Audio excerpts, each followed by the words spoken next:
T Squad? It's your girl Keisha, and today I have a very special interview with none other than Natasha Hastings. Let me tell you all a little bit about Miss Natasha. She is a mother of a beautiful son named Liam, a 4x400 relay gold medalist at 2008 Beijing Olympics, and the 4x400 relay gold medalist at the 2016 Rio Olympics. She's also won the 2007, 2009, 2011, 2013, and 2017 gold medal in the 4x400 relay at the World Championships, as well as a silver medal at the 2015 World Championships. Not only is she a two-time Olympian, but she's also a speaker, a licensed counselor associate, creator of a makeup line called 400M Diva, where she sells lipsticks, lip liners, and lashes that are vegan and cruelty-free, because we all know that's important. And if her plate wasn't already full enough, she's an Under Armour ambassador, runs the Natasha Hastings 400M Diva YouTube channel, and the founder of the Natasha Hastings Foundation, which aims to support and encourage Black girls in life and sports. Girl, you got a lot going on. Yes. But thank you for giving me my flowers, because You deserve it. I don't give myself the flowers enough. But thank you. And let me just say it's an honor to be here. I'm gonna go ahead and I've been watching your channel since you were giving reviews. I don't know if it was your hallway or your bathroom or that's how long I've been watching the channel. So to see your channel grow to where it is, to see you doing all the things, it's an honor to be here. Thank you for having me. I'm excited for this little chit chat we about to have. Yes, thank you so much. Yes, I was about to tell the T Squad that yes, you are an official T Squad member, and Yes, I've been wanting ma'am. to get you on the channel for quite some time, but this was the perfect time, especially with the Olympics going on and everything. And I just couldn't wait to pick your brain. And thank you so much for your beautiful, kind words. I really, truly appreciate it.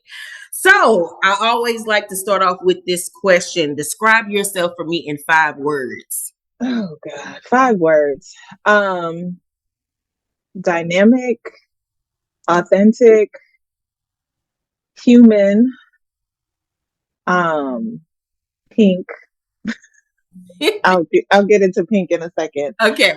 And lastly, perseverance. You actually said 2 words that no one has ever said. The pink. No, actually 3. Pink, perseverance, and human. The human one really touched me. I felt that one. I felt that one really deep because I get it. What would you say would be your greatest strength and weakness? My biggest weakness is my inability to ask for help. It's the Leo in me, the independent Black woman, all the things that like I be trying to do all the things. That is certainly my weakness. But then I also think that's my superpower, that I think I can do everything and I try to do everything, and I don't like to fail, but if I fail, it's just another opportunity to get up and try it again, figure out how I can do it better and go from there. So yeah, I need to do better at asking for help. Girl, we are the same. I'm over here running all of these businesses by myself, and people be like, "Why don't you have your son do it?" And I be like, "Girl, ain't nobody got time for all of that." Right. No, it's not gonna get done the way I want it to be done. Exactly. I'd be like, I just do it myself. What is your greatest accomplishment? I have to say, my son. He's so cute, by the way. Thank you. I was dating someone. Actually, I think it was during 2016 we were actually dating. But anyway, he made a comment like, I feel sorry for your future kids because like what can top winning a gold medal? And I was like, I don't like that, but okay. And then I had my son, and I don't know, it's still a love that I can't put into words. My son is also on the autism spectrum, and every day I watch him like go out into this world and he's autistic, but he is still the friendliest, most social. He is a charmer. I'm constantly having to be like, no, mommy said no. But yeah, and now, when I walked away from the sport, like he was a big part of it, that like I have given my life to this, and now, you know, the type of mom that I want to be, the way that he needs me to show up, I can't, I know what it takes to do that. And I've done it all. I'm good. This is what I need to divide all my attention to. And so, yeah, that little boy, he got my heart. I 1000% get it. You know, I got a son myself, and even though he's a grown man now, when I look at his face, I still see that baby in Oh my his God. face. Like it never goes away. And you think that when they become adults, that you would be sterner or harder, and I'll just be like, "Oh, he get on my dang on me. Okay, here, have it." But I was watching your Instagram the other day. You guys were at the pool, and he had the what's that The noodles. the Oh, Elmo, and you was like, "Child, I'm just gonna let Elmo get in this water. I'm just gonna have to wash him later because I ain't got time for it." And it just reminded me of when my son was little. He used to suck his thumb and have a pillowcase that he would not let me wash. It was disgusting. He would scream and holler if I tried to take that pillowcase away from him, and he would literally just sit there sucking his thumb and rub on the pillowcase. And I was like, I don't know how I'm gonna get this pillowcase away from this boy. I literally had to like get rid of it one night while he was asleep and just lie to him the next day. But that just reminded me so much because he was having a ball with Elmo in that pool, child. I listen, I had a pillow too that my Really? mom had to do a similar thing to get rid of. But listen, this morning Liam put on some rain boots that I was just like, come on, let's go. I picked up the sneakers. I ain't got time to fight them battles. I pick and choose. He probably knows something we don't know because, baby, I live in St. Louis. It's literally been raining every other Same here. day. Hmm. So he probably was like, let me be prepared because this weather is out of control. So, where and how did you grow up? So I actually grew up in New York City. Okay. And I have this interesting, like, I'm Team USA, I'm cheering for Team USA, but I also love to share that I am first generation American. Okay. So I like to say that yes, I'm American, but I was raised with Caribbean morals and values, if you will. Okay. My mom's family is from Trinidad, my dad's Jamaican. My mom was also actually born in the UK. Oh, So even before I had kids, I was like, man, I can't wait to have kids and like get to take them to like where we came from. As a kid, I used to go to Trinidad every summer. I oh, spent some Christmases in Jamaica. So I mean, I just a wealth of culture and just vibes because the Caribbeans, we yeah. just, you know. Yeah. So So, yeah, who were your idols growing up? my mom. Let me be fair. They were my contemporaries, being Venus and Serena, and I always have to give them a shout out because the expectation is that it would be someone in track. And yes, there were people that I looked up to, Yeah. but I mean, I grew up watching them play with the beads. People be mad about the beads and tell them that they need to take them, and they were like, "No, we from Compton. This is who we are.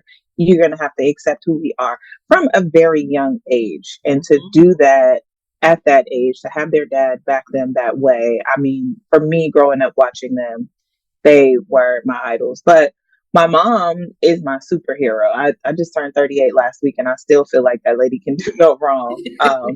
And then she also actually made the 84 Olympics for Trinidad. Oh, wow. That's amazing. Yeah. So, you know, opportunities were a lot different back then. Hmm. So she did not continue running. She actually got injured right before leaving for the games, Oh, had me in 86, and then for whatever reason gave me the name Natasha, which is her middle name. So I oh, often say that I finished what she didn't get to finish. yeah. But even through that, she never, you know how some parents like live through their kids and they Yeah. push their kids. She never, up until the day I retired, I'm a mom, I'm paying taxes, I'm grown. Are you still having fun? If you're not having fun, we don't need to do this anymore. Like she always wanted to make sure that I was enjoying this, right? So that's my superhero. That's my idol. That's wonderful. So, how did you get into track and field? So, like I said, my mom was an Olympian. My dad also ran track. Well, my dad actually was a coach, and he used to take me to track practice with him. He was coaching at their college alma mater, New York Tech. And I used to try to race the guys. Like I'm like 5, 6, 7, and I'm thinking I'm faster than the guys. But the real start was there's a meet that they still actually host in New York called the Colgate Women's Games. Mm. And it's a series of meets. It runs for 6 weeks. So there's 4 weeks of like preliminary rounds, and then the fifth week is a semifinal, and the sixth week is the final, which actually ran at the Madison Square Garden. So it was a pretty big deal, but anybody could sign up. So my mom she took me for a couple of years, but this one year, which happened to be 1996, my then coach, who would have actually coached me from then through high school, Mhm. discovered me. Also remembered my mom from Trinidad because he ran at the same time as my mom. So that was when I officially joined the team, and then it just kind of took off from there. Wow. What made you decide though that this is what I'm going to do with my life? I'm going to pursue this as a career. That's a good question.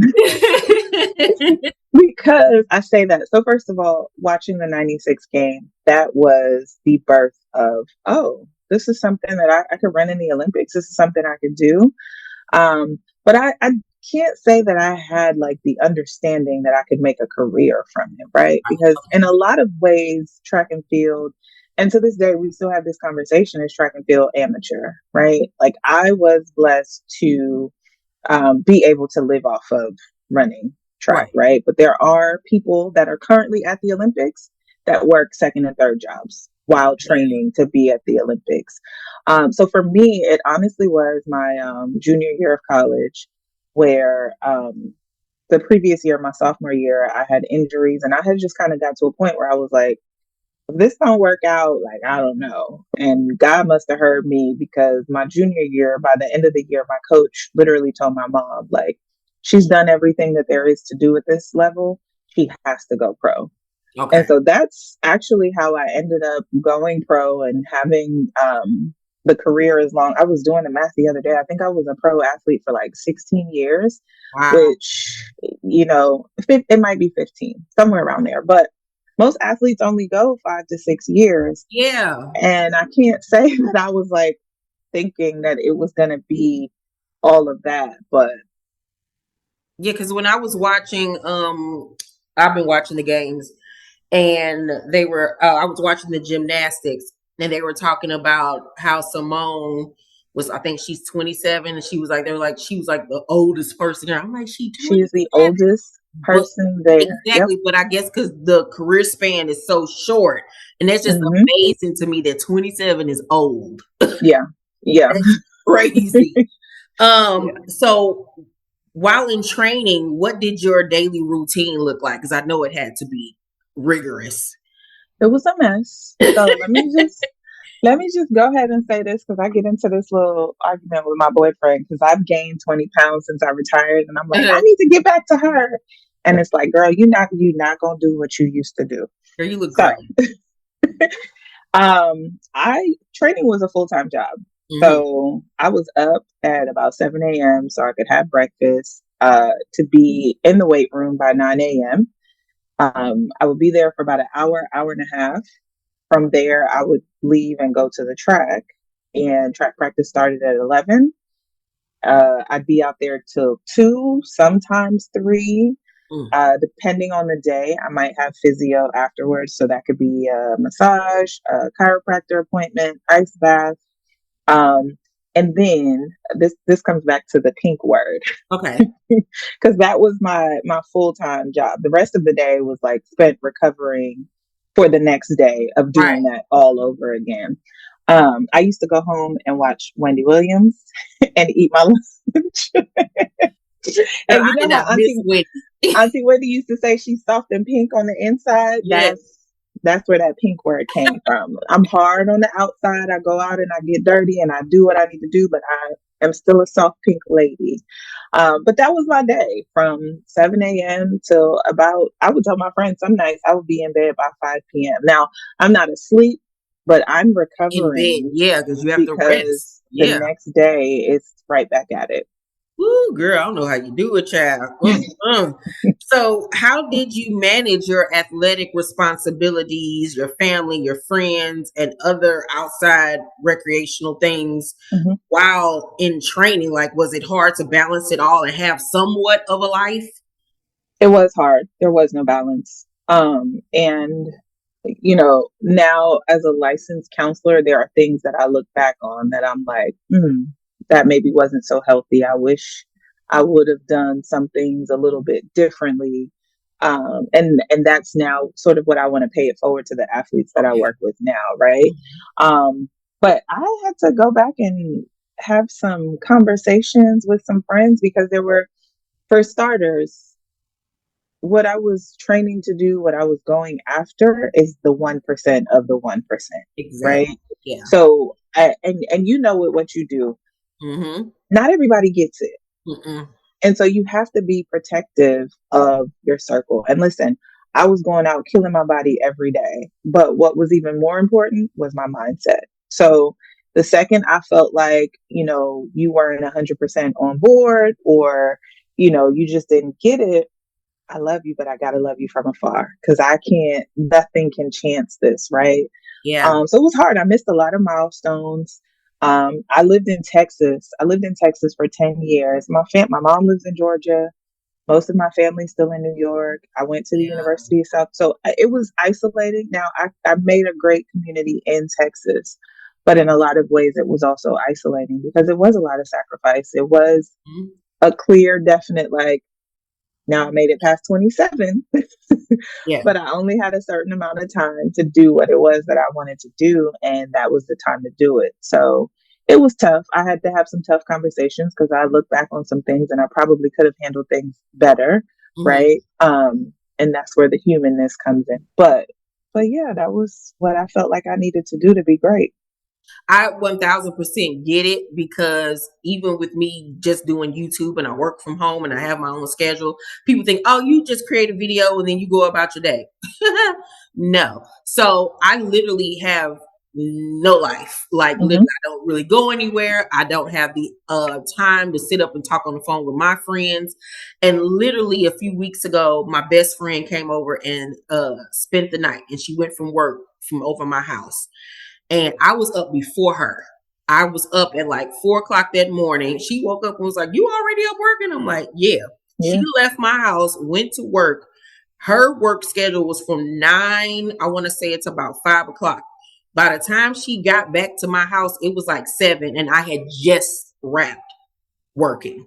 And she Hmm. was like, Keisha, you just, I'm like, yeah. I said, y'all think I be lying when I say I can't talk on the phone and that I'm working. I said, I don't be lying when I'm saying that I'm Hmm. literally working. Like it takes time to do all of this. It's a lot Yeah. that goes into this. And the money is great, don't get me wrong, but it literally takes a toll on you mentally that by Hmm. the time I get done talking to these people out here in the world, I don't want to talk to nobody. Yeah. And unfortunately, I wish more people would get that. Like, oh, I see you scrolling on Instagram. I am, but I've used my brain and all my social battery for the rest of the day. So I Yes. love you. I see your text message, but I'll get to you tomorrow. Yes, yes. Like Yeah. by the time I'm winding down for the night, if somebody called me, I'd be like, nope, I can't. Hmm. I just literally cannot. So I 1000% get where you were at in your life at that time because I'm still going through it right now. Can you describe for me your worst sports performance and what did you learn from it? Whew. Um, it would have to be not making the 2012 Olympic Games. So that Olympic trials. And what did I learn from it? That was the moment where get help. Okay. Um, and it wasn't just like in that moment, like I was pissed. I'm a sprinter for those that's watching that don't know. So I like short, quick stuff. Yeah. I walked from the stadium back to the hotel.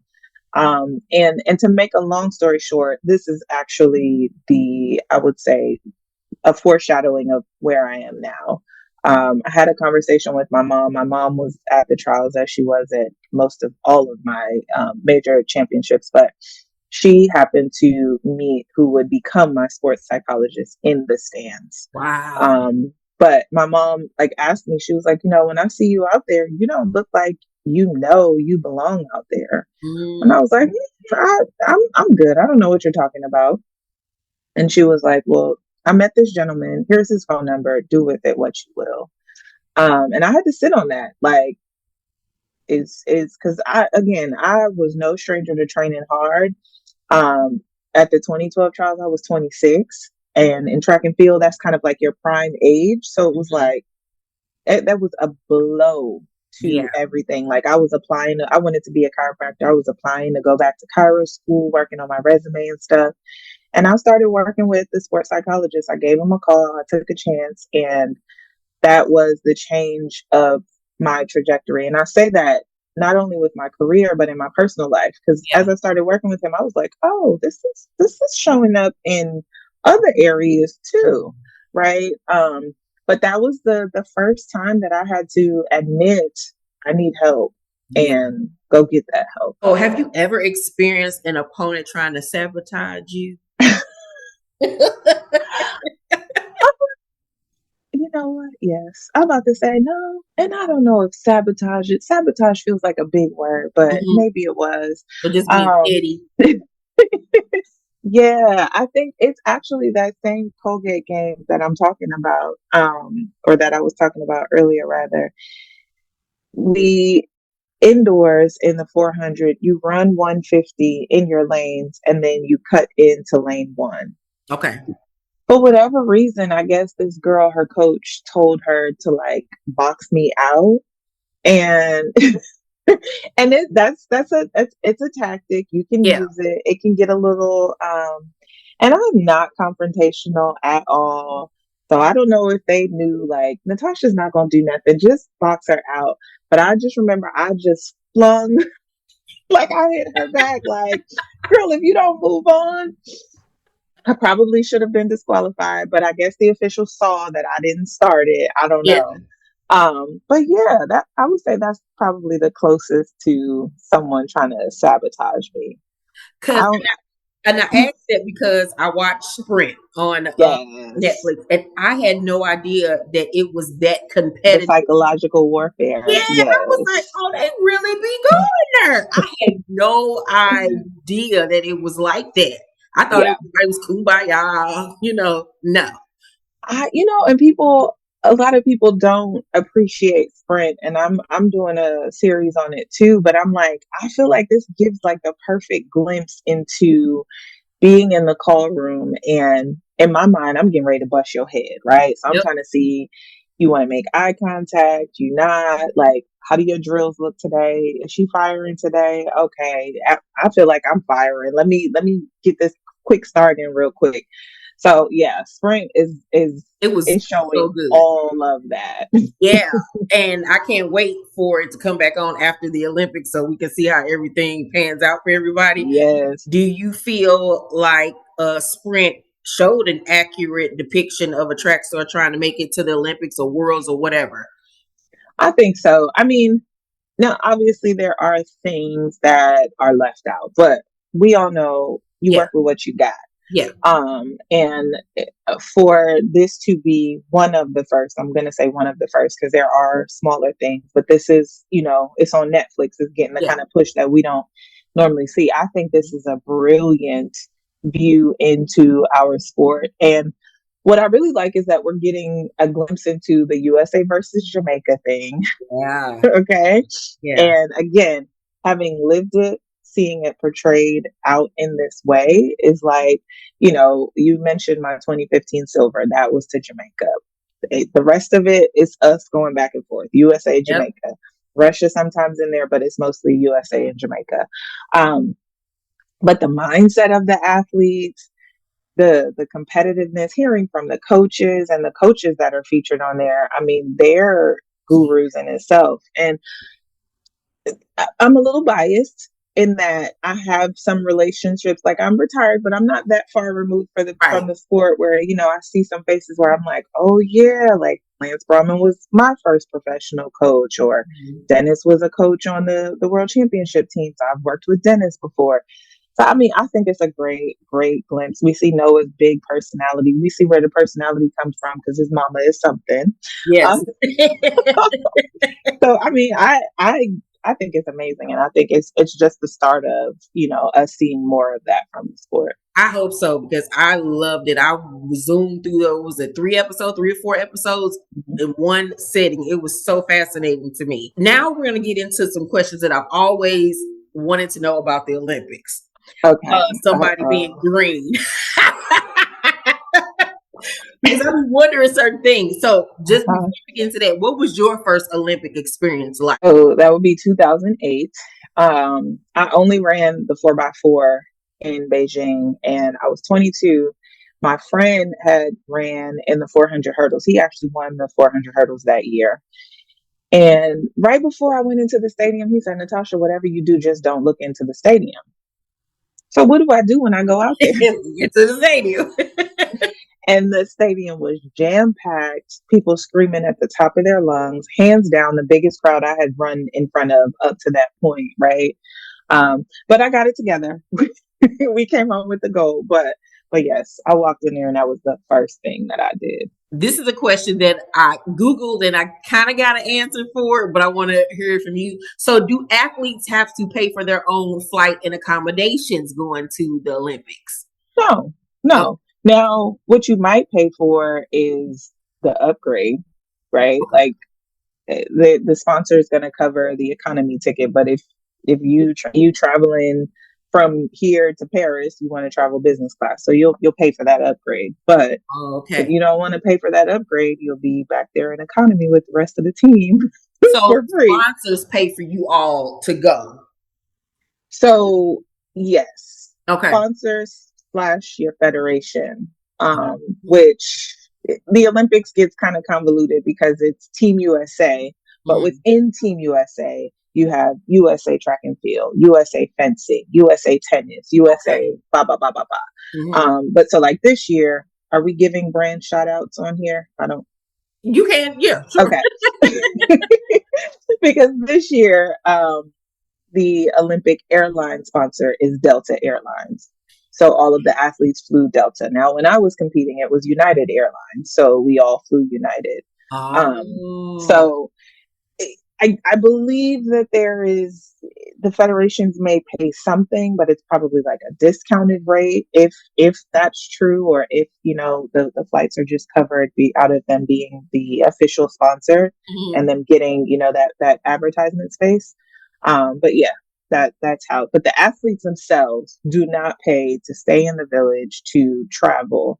Again, the only thing that you would possibly pay for is if you decide to upgrade your flight from economy to business or first class. Okay. Now, see, these are things that I always wanted to know. So, did you live while you were there in Olympic Village, or did you live? Because I just found my son told me this. He was like, they don't have to stay in Olympic Village if they don't want to. I was like, are you sure? He was like, LeBron don't stay in Olympic Village, mom. Yeah. So I stayed in the village. I ran Okay. track. I ain't got them kind of coins. The NBA players, yes, they typically stay somewhere else. And that is they're larger. Yeah. You Right. know, Right. we've seen the cardboard beds in the village. Yeah. They're also all millionaires. So like no, they're not going slapping it up with us Yeah. regular folk, right? Um, but there were a couple of athletes, like Allison Felix is one, that when her competition would begin, she would check out of the village and check into a hotel just to get away from, Yeah. Okay. all of the whatever. But I will say with that, there's also a security clearance that you have to be cleared for in order to do that. So if I'm not mistaken, I don't I let me not speak out of turn, but I believe there was one Olympic Games where they were like, the security clearance, we don't trust it. We don't want you to stay in a hotel outside of. Uh, And in that situation, her and her team would pay for that, right? Because she's mhm. staying outside of team quarters. But yeah, to stay outside of a village, you would need security clearance for that. So, how are the beds? Are they as uncomfortable as they look? I mean, I to be fair, I didn't go to Tokyo or Paris, so I don't know what them cardboard beds are like.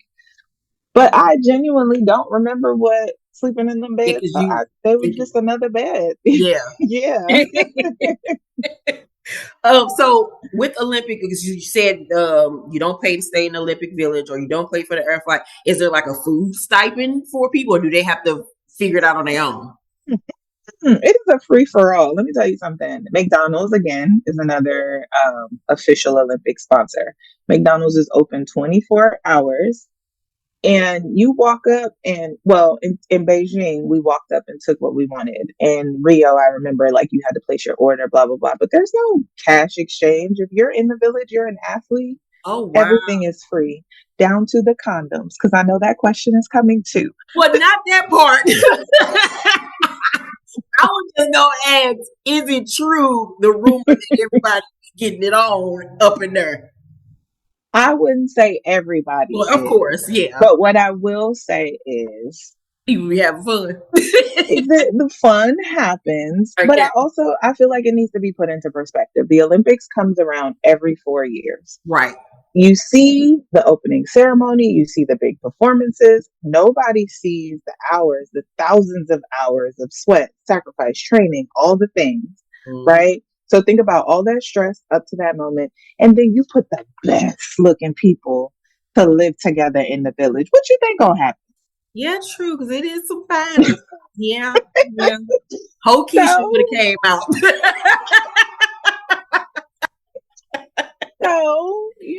just let the athletes have some, they practice it safely, and yeah.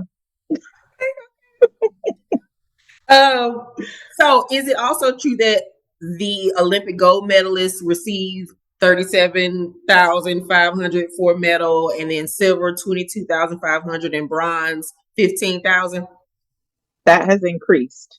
In Oh. my day, the gold was 25,000. Yeah. Oh. Um, but also that's Team USA. Right, Not it's every different for country. other Yeah. countries. So Yeah. we are paid by our federation, not by the IOC, which in itself is a whole nother conversation because they put so many limits on us marketing ourselves while Mhm. we're competing in the Olympics. They make billions of dollars, billions, and the athletes get none of it. Damn. Our Mm. payment comes from our federation. So the 37 blah blah blah that you've heard about, and that's an increase. But yeah, it comes from our federation. So, as you were saying earlier, and this was something that they briefly touched on in sprint. So, you were an athlete that was able to make a living off of running, but like you said, there's other people that have to work 2 and 3 jobs. So, for those athletes that are running or sprinting or whatever the case may be, if what happens to them, they make it, say for instance, somebody that's working 2 or 3 jobs and they make it to the Mhm. Olympics and they win gold, and then they come home and, like, say for instance, they can't go to the Olympics again, like their career's done, they made the goal, okay, what happens to these people? Like, do you need to get a sponsorship afterwards, some type of endorsement, or you just go on with life and have to figure it out? It's a little bit of all of that. Uh, Unfortunately, there are some that don't get a sponsorship, and there are things that go into play, right? Your age, your event. They try to say that there are certain events that don't sell product, or so that's why they can't make the investment. And I'm using air quotes because I'm saying what the business folks say. mm-hmm. But knowing the work that goes into achieving those medals, I don't agree with it. And I think anybody that's showing up, that's doing the job, should be getting paid, right? Should be getting something. But unfortunately, that's not the case. Some people will win a medal and they'll get a sponsorship deal afterwards, but then there are others that they don't, and it's really sad. And you hope that having won a medal, you can, leverage it in other ways. I like you hear that I speak, and Yeah. I try to do other things as well. But again, you said you were up at 4 a.m. and didn't go down till 7 p.m. And like, managing all of that and still having to train and Mm. then show up and compete at Woo. a 1% level. Mm. So yeah, it's a, I don't even want to call it a double-edged sword. Yeah. It's really sad. Yeah, and another thing that stuck out to me when I watched Simone Biles' Oh, documentary I on watched that Netflix. too. Yeah, and she was talking about the first time she went to the Olympics and how when she came home, she that became depression. depressed because it was just like, okay, well, what do I do now? Is that something that happens with a lot of athletes? Did you experience anything like that ever? Like, okay, I've done it. Now what do I do? 100%. And I think it manifests itself differently for everyone, right? Mm-hmm. I had gotten to a point where I actually had to get a new passport because I ran out of pages, right? And so I went to the passport office and I'm flipping through and I'm looking at the stamps and I'm like, I don't even remember going to these places. Damn. So like I was so focused. I was there to do a job. It was that, right? Mm-hmm. So much so that I don't have memories of some of the places that I went to. And that was a wake up call for me of like, no, you've got to be more present. Yeah. Because all the medals, like I would win the medals. My mom has my medals, right? My mom would be there with me. I'd go up on the podium, get the medal. Here, mom, I'm on my way to the next track meet. Yeah. It's on to the next, right? Like it's not even a celebration of what It's I just accomplished. did, Yeah. you see coaches, same thing. You win the national title, you're back in the boardroom trying to figure out recruiting, right? Mm. So it's never good enough, right? You're always trying to figure out what's the next thing. Or you're a Simone Biles who you're 19 and you're like, I just lived out my dreams. What more could there possibly be? Mm. Yeah, that's a lot. That's a lot to digest. It really, truly, honestly is. This is something I've always wondered too. Okay, because I was watching a race where you all won, and okay, so you know how the lanes are, where you have one person that I go. Is it a disadvantage for the people in the back? Because we be like, well, how the hell they gonna catch up to y'all? And they all the way back there. You're my girl, so I want to keep it 1,000 with you. Okay. Because disadvantage is not the word that I will use. Okay. Um, yes, there are preferred lanes. The lanes are preferred because of the bend. The bend is just right. So if you are a taller person, you might struggle to run in lane 1 or lane 2, but you might run better out in 6, 7, or 8. Okay. The preferred lanes are the inside lanes. So like 4, 5, 6, 7, if you have 9 or 10 lanes on the track. But every lane is the same distance. Okay, because I figured that part, but I often watch track and field, and I'd be like, the people in the back, you rarely see them able to shoot up to Yeah. where everybody else is, and I'd be like, that ain't fair. So in the 400, in both the 400 and the 200 indoors, because the indoor track is only 200 meters, you see them even out on the second curve. When they're coming off the second curve, that's when they even out. But everybody's running the same distance. It's just, as it gets wider, you got to start up a little bit. Did you think that Sha'Carri's Richardson's 1 month punishment for testing positive for marijuana, which caused her to miss the 2020 Olympics, was excessive, considering that she just lost her biological mom? Or do you think that it was just due because you know better? Yeah. Nobody's going to like my answer. I don't think it was excessive. I think the timing was unfortunate. Correct. Because if it was anyone else, any other time of the year, it would have been 30 days. We wouldn't have even been talking about it. The only reason why it was a big deal is because it happened at the Olympic trials and it resulted in her missing the Olympics. Yeah. And I know we live in the United States. Weed is legal in all different states, not every state, but the laws around weed are changing. However, the rules of track and field, which is a global sport, in which we are governed by global rules, we have to follow the global rules. Yeah. And globally, and another thing I want to clear up is, the argument that weed is not performance enhancing. It is not. There are things that are on the list that are not performance enhancing, but they are not in the spirit of sport. Okay. And so that is also why it's on the ban list. One last thing that I want to clear up is weed is only on the ban list for in competition. There are different lists and testing criteria for out of competition and in competition. Okay. And unfortunately, if it's in your system, even if you did it out of competition, you did it on your leisure last week, right? Minding your business, you weren't at a track meet. If it's still in your system in competition, Mm, it's a violation. But out of competition, you can do whatever you want to, but in competition. So it's nuanced. Um, it no one liked the outcome. We all wanted to see Sha'Carri in Tokyo, mhm. but again, unfortunately, that is it's still the rule, Yeah, right? To this day, it is that is still the rule, and the timing, unfortunately, was just yeah, unfortunate. yeah. I agree. I 1000% agree.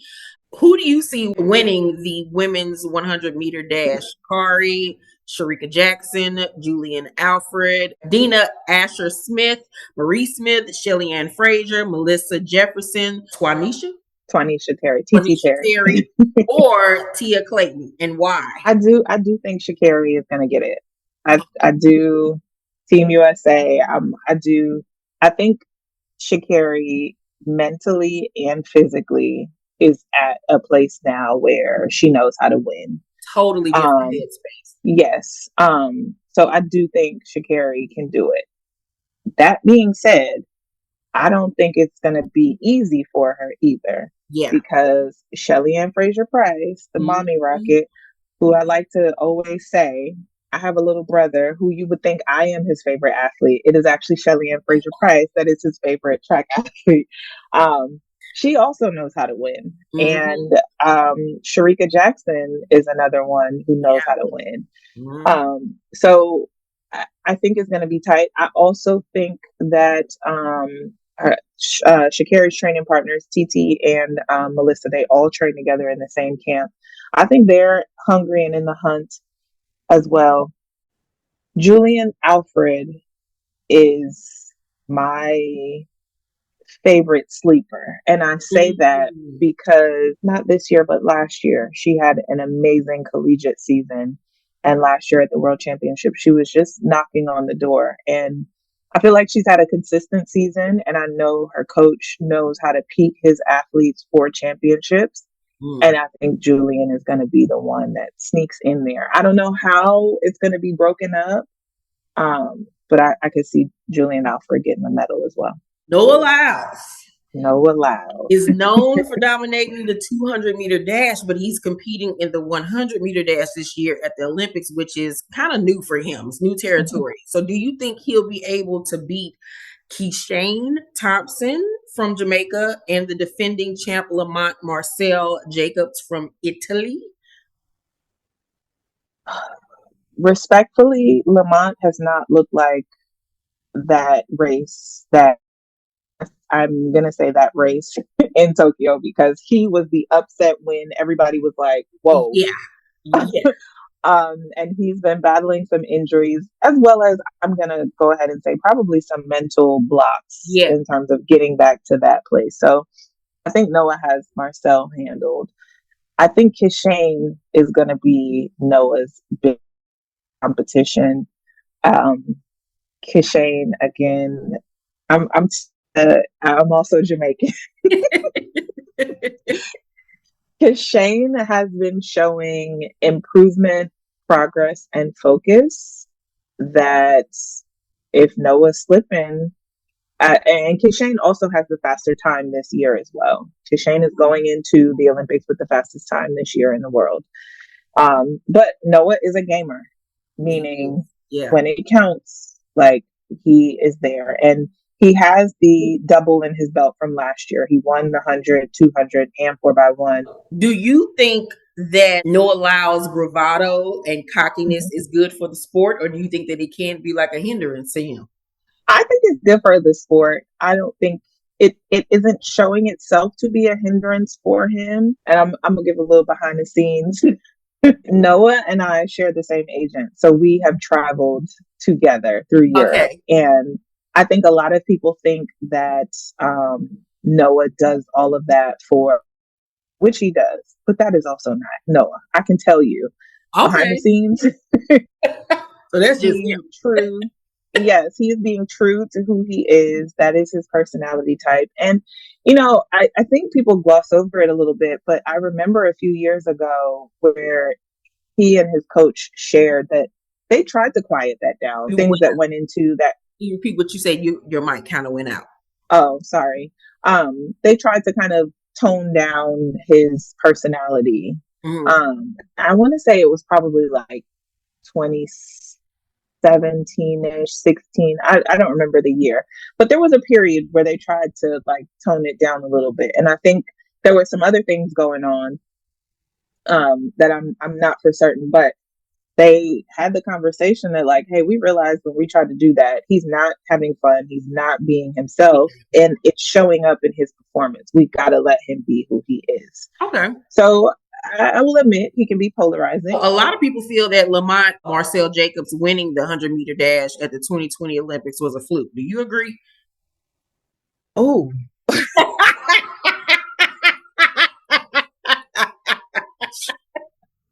again with the big words. Okay, I'm gonna give you my opinion. And watching a lot of his races and stuff on YouTube and stuff like that, I do kind of feel like it was luck of the Irish, because he struggled so much since then. Like you said, I think that his injuries. I do think that it's a mental block with him somewhere. I think that he's lost even confidence in himself. Is it? You can just, for me, the look on his face, it almost seems like he's wondering, like, did I really win it, or was it just divine energy or whatever that day? It seems like he kind of lost a little confidence within a little himself. bravado. Yeah. So it's not for me to say whether or not Okay. it was a fluke. What we can say is no, he has not been who we saw in that final in Tokyo. Yeah. Well, so I think there is a bit of I've won the gold. What more is there to win? He kind of hinted a little bit to something of that nature in the documentary, but I do think battling the injuries, but again, winning Olympic gold. We heard it a couple of times through the documentary. Heavy is the head who wears the crowd. Yeah. Wears the crown, sorry. And after winning the Olympic gold, he became the face of Italy, and he's in fashion shows, and he's this and he's that. And that's the other thing with gaining sponsorship in our sport, right? We all want it. We all need it to be able to pay for our training, because that's the part of the conversation that we actually haven't touched on. We pay our coaches to coach us, right? Oh, damn. So if you're talking about you can't even live for yourself, but you got to pay. Right.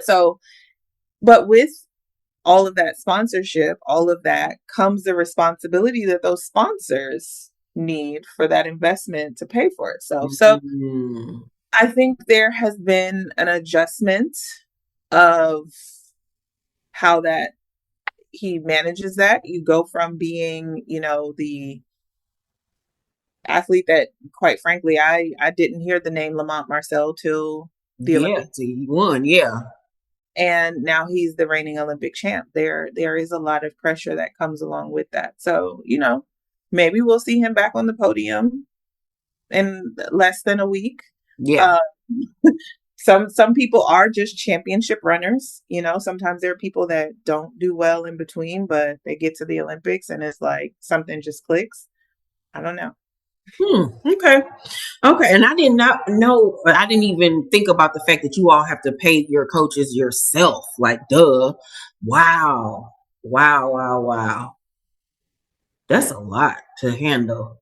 Having to pay coaches, live, Yep, and everything else. Like, and I'm telling it can be a nuanced conversation, because I had two coaches. I had a strength coach and I had a track coach. I have to pay my massage therapist. I was blessed enough to have insurance, but insurance doesn't cover all of the treatment that's needed. Or forbid you get a serious injury and need to have, expensive procedures done. Yeah. wow. And that's why it goes back to the question I asked earlier about, certain athletes, like, say, for instance, they make it to the Olympics and they win or they don't win. It's like, what happens for you after that? Like, that could be really a mind, to somebody like, ugh. Because all of the things that I just named, you could have gone to the Olympics in debt, basically trying to get there. Yeah, yeah. Wow, that's crazy. Now that your goal of getting Olympic gold has been fulfilled and you've hung up your cleats, what has the transition been like going from, the rigorous training schedule to living a quote unquote normal everyday life? And did you already have another goal set in motion as you retired? I ain't gonna lie, it's been hard. Hmm. And it's been hard. What's been hard for me is finding my new self. Mm. And I'm going through a couple of transitions at once. I started a new career. I'm also still fairly a new mom. Yeah, And so being a mom in itself, where I'm like, who am I? yeah, Do I have time to do anything for myself?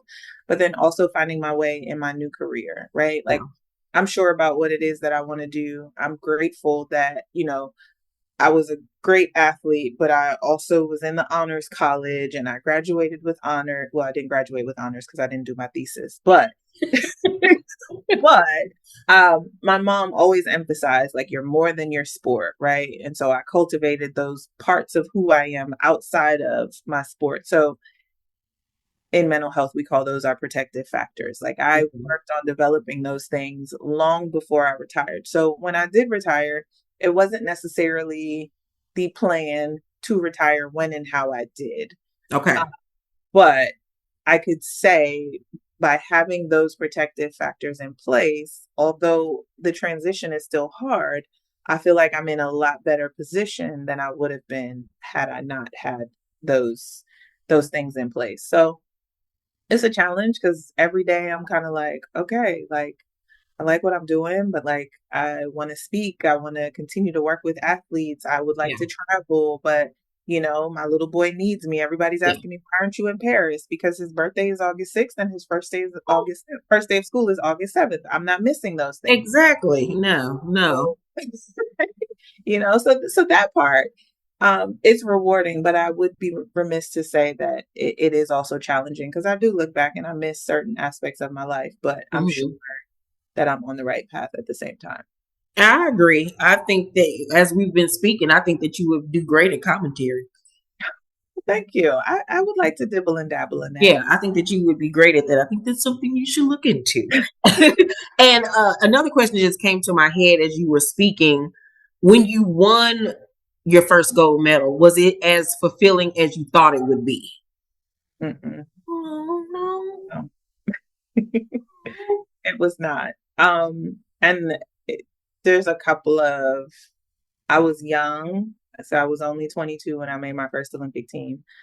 Um, I was only an alternate, so I only ran the preliminary round of the 4x4. Okay. So it was a combination of not running the final, again, being young. The previous year, 2021, when I left college, I was the number one quarter miler in the world. And then I quickly learned, like, oh, you out here running with the big girls. This ain't, Yeah. we not playing in the sandbox out here. We busting heads. This is how we pay our bills. This is how we live, right? So I was forced to grow up really quickly. So in that time span though, I will say that it was kind of like a wake up call and like, oh no, this is different. We got to do some things. Like you can't train the way that you trained in college, Yeah. that growing up. And then managing, you go from being in college where everything is taken care of for you, and then I've now become the CEO of my business and got to figure out how to do all of these things and still Um, perform. So I wish that 2008 was fulfilling in the way that I hoped it would have been. Uh, mhm. but I want to say that I'm grateful for the Yeah, experience that I of had in course. 2008 because of that experience and what I shared earlier about the passport situation. When I got to 2016, oh, I'm spending time with my family. I'm spending time with my teammates. We're going out to Good. city. We are living this moment. Um, Good. and so having that to look back on made 2016 that much better for me. So it was a more fulfilling. experience the second time around because you appreciated it more. Absolutely. Okay, I 1000% get that. So, how has mommyhood been? Mommyhood is hard. Yeah, tell me. It's hard. But I love it all the same. I Yeah, can't wait to do it again. I want more children. So it's not anything that I would change, but it's hard. It's, I'm at work thinking about him. I'm texting the babysitter, like, how is he doing today? Because he's not back in school just yet. But that little boy, he is everything. I can't wait to get home and spend time with him. But then I also can't wait for him to go to bed at night. I remember them nights, child. You'd be like, "Is it So, 7 o'clock yet?" Jesus. come on, let's go. But no, I absolutely love and I don't know what type of mom I imagine myself to be, but I Mhm, imagine that I would be this type of mom because I'm mhm. definitely a helicopter mom. Uh-huh. Um, but but yeah. Yeah, I always tell people that is my greatest accomplishment, having my son. Like all the other stuff, the accolades, the books, the YouTube, and all of that stuff. It's great. Don't get me wrong, and I'm considerably blessed. But being his mom and getting to kind of like relive life through him in a way of the things that I didn't appreciate growing up and seeing Right. him go through, it's just it's crazy. Really connected with me when you were saying at 22 it wasn't as fulfilling for you and you didn't really appreciate it because you had so much going on. And what's crazy is it mirrors my life because when I was 22 is when my first novel came out. And I didn't appreciate it either because it was just like, okay, I did it. Now I gotta follow up. You know what I'm Follow up, right saying? the next So one. I didn't really get to bask in that moment because when my first book came out, I was literally 22 and it was 2004 for me. Mhm. And my first book reached number 8 on Essence Magazine's bestseller list. And it was like, okay, great. But then it was just like, okay, I got to do it again. And, I'm trying to get myself out of the predicament that I was in. I was working at Shop and Save, a grocery store here in St. Louis, and I got a number 8 book on Essence Magazine bestseller list. So it was just the grind part of it. And I wish that sometimes I could go back and just sit in it and realize the accomplishment that I just did being a single mom and all of that type of stuff. So I 1000% get where your mindset was at. But I want you to know you can still do that. Oh, I You can't. can still sit back and look back and Yeah. say, I did that. Yeah. Yeah. Cause Yeah. I'm like you, I'll just go on to the next thing. Like I don't sit in it. I'm like, okay, great, I did it. Thank you, Lord. And then I'm on to the next one. I don't allow myself to sit in the moment or just to be like, Keisha, you did that. Pat You on the did. back. I don't do that for myself and I need to do that more. Yes. Now we go into counseling. Now, nope, not doing Sorry. it today. You ain't gonna have me on her crying. So do you have any upcoming projects you want to let us know about? I am in the process of relaunching my YouTube channel. So if you all could go follow, there's some Yeah, new videos up there, like, subscribe, all the things. I'm trying to figure out where, I was an athlete. I started it out as an athlete, workouts and all that. And now, I'm in a different space. I'm a mom, I'm a mental health provider. yeah, So we're kind of going in a different direction. So come along for the journey. And yeah, I'm on Instagram, Twitter, or X. yeah, girl. Once again, let everybody know where they can reach you on social media. I'm gonna have it on the screen too as well. Okay. I keep it simple. Natasha Hastings, Instagram, Twitter, X, and YouTube, same thing. Natasha Hastings, 400 Meter Diva. Thank you so much for this interview. It was such a pleasure and a delight. And I'm just so happy for everything that you've accomplished and everything. And please give us this red lipstick, y'all, that she is gatekeeping right now. I'm gonna make her put it out because it is everything. It ain't moved since she been on camera. But once again, thank you so much. Thank you for being a T Squad member, for supporting my channel. I was blown away. I was like, I got an Olympian. I said, what the fuck is going on? Girl, I'm telling you, I've been following you since the hallway days. I Yes, was I was like, oh in my the apartment God. before you bought this house. Oh, okay, my loft, my Yes, loft. your loft. Yeah, Yep. okay, yeah. I was like, oh my God. I called all my family and friends. I was like, y'all, this Olympian named Natasha Hastings. P Squad, I hope you guys enjoyed this interview. Please make sure to thumbs up this video, subscribe to my channel, and turn on your post notifications so you know when my videos drop. And follow Natasha on all of her social media outlets and her YouTube channel. I love you guys, and I'll see you on the next video. Bye.